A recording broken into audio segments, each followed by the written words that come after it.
আল্লাহু আহাদ। কুল, ও নবী আপনি বলুন আল্লাহ এক। এই কথাটা বলা মাত্রই আবু জাহেল বলে, তুমি যে এক আল্লাহর কথা বলতেছো, ওই আল্লাহ থাকে কই? প্রশ্নকারী প্রশ্ন করছে।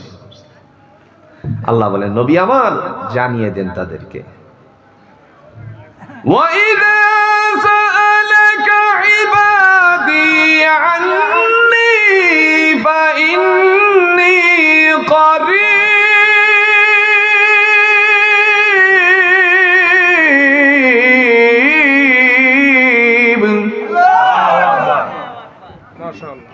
أُجِيبُ دَعْوَةَ الدَّاعِ إِذَا دَعَانِ।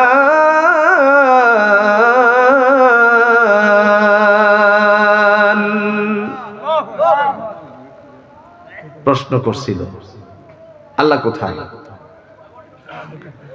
আল্লাহ বলেন তাদের জবাবে আপনি বলুন, ওয়াইদা সাআলাকা ইবাদি আন্নী ফাইন্নী করিব। যারা প্রশ্নকারী তাদের জবাবে বলুন, আমি আল্লাহ অতি সন্নিকটেই। সুবহানাল্লাহ বলতেন না? অতি সন্নিকটে। যখন বান্দা ডাক দিয়ে বলবে আল্লাহ, তখন আমি তার ডাকে সাড়া দেওয়ার জন্য প্রস্তুত থাকি। এবার আপনারা বলেন তো, নামাজের মধ্যে সেজদায় গিয়ে আমরা কি পড়ি? একটু জোরে কোন, সুবহান রাব্বিয়াল আ'লা। পড়ি কি পড়ি না? সেজদায় গিয়ে আমরা আল্লাহর কাছে বললাম, বরত্বতা স্বীকার করলাম, ওগো আল্লাহ তোমার। রুকুতে গিয়ে পড়ছি সুবহান রাব্বিয়াল আযীম, শ্রেষ্ঠত্বতা বর্ণনা করেছি, পবিত্রতা বর্ণনা করেছি আল্লাহ। ফেরেশতাদেরকে ডেকে বলেন, দেখো আমার বান্দারা আমার এই বরত্বতা স্বীকার করছে, সাক্ষী থেকো আমি আল্লাহ রব্বুল আলামিন আমার বান্দা বান্দির গুনাহগুলো মাফ করে দিলাম। পৃথিবীতে সেজদা ছাড়া আল্লাহর প্রিয় কেউ হতে পারে নাই। কথা কন না কে? ডুল ডাক করলে যদি আল্লাহর প্রিয় হওয়া যেত, তাহলে আমার দেশের সবচেয়ে বেশি প্রিয় হতো বাউলেরা। কথা কন না কেন? মাজারে যাওয়ার কারণে যদি মানুষ আল্লাহর কাছে প্রিয় হয়ে যেত, তাহলে এদেশের জটওয়ালা চুলেরা আল্লাহর কাছে বেশি প্রিয় হতো। জটওয়ালা মানেই নাই, দেখছেন না?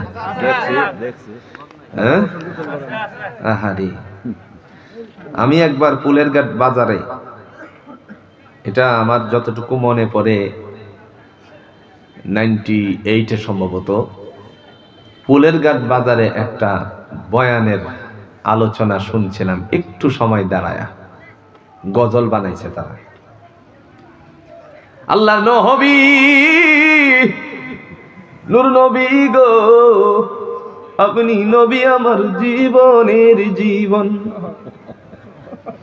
বুঝেন নাই? আপনি আমার জীবন সাথী, অন্ধকার কবরের বাতি, আপনি নবী আমার এই অদমের ধন। আল্লাহর নবী, নূর নবী গো, আপনি নবী আমার জীবনের জীবন। ইচ্ছে করে কাছে দিছি, কারণ তখন তো দাড়ি যদি কালা আরো ছোট,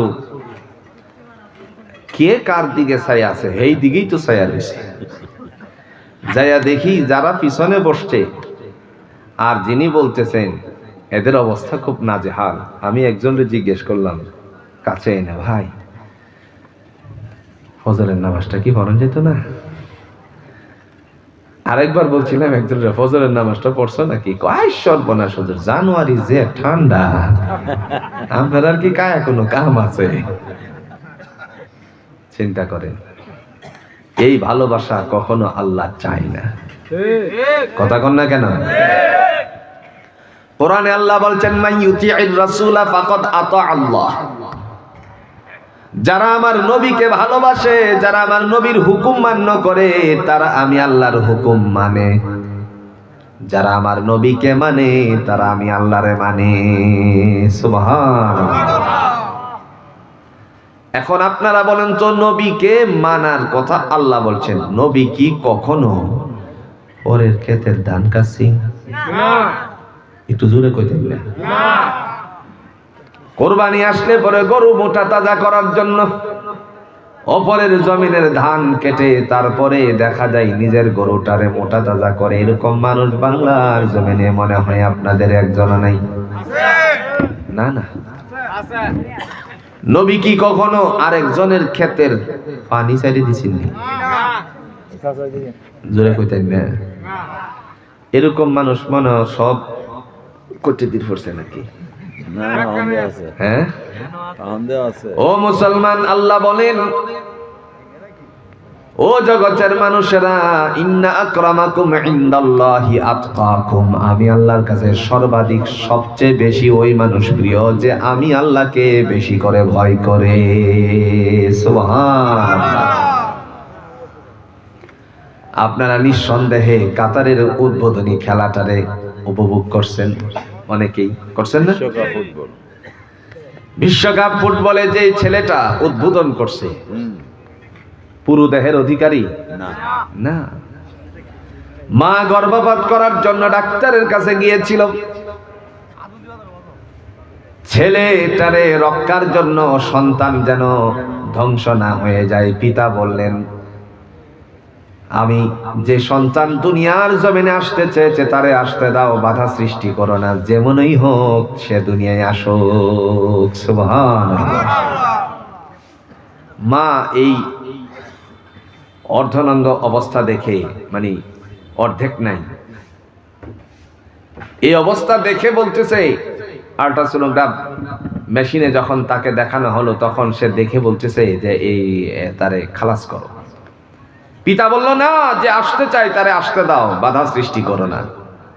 কে কি হয় কেউ জানে? জোরে কোন জানে? দেখেন,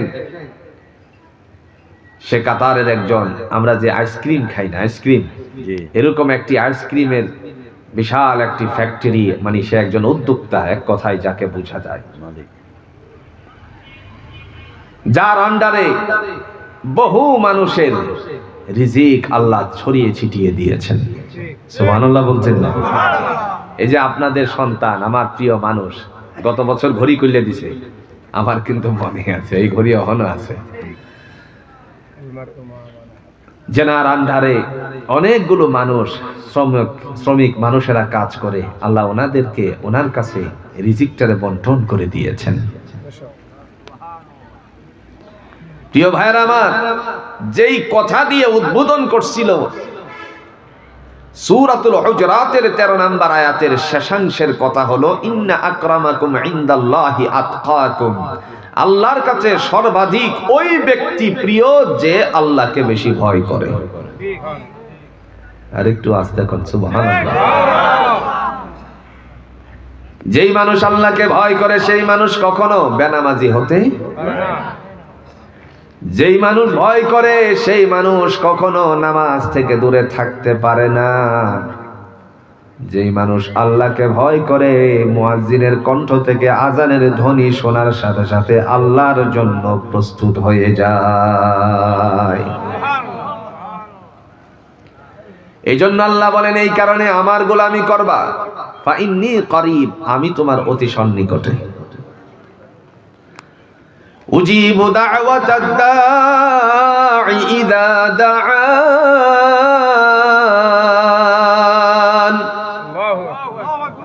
পৃথিবীতে কেউ যদি আমি আল্লাহকে ডাকে, আমি আল্লাহ তার ডাকে সাড়া দেওয়ার জন্য প্রস্তুত আছি।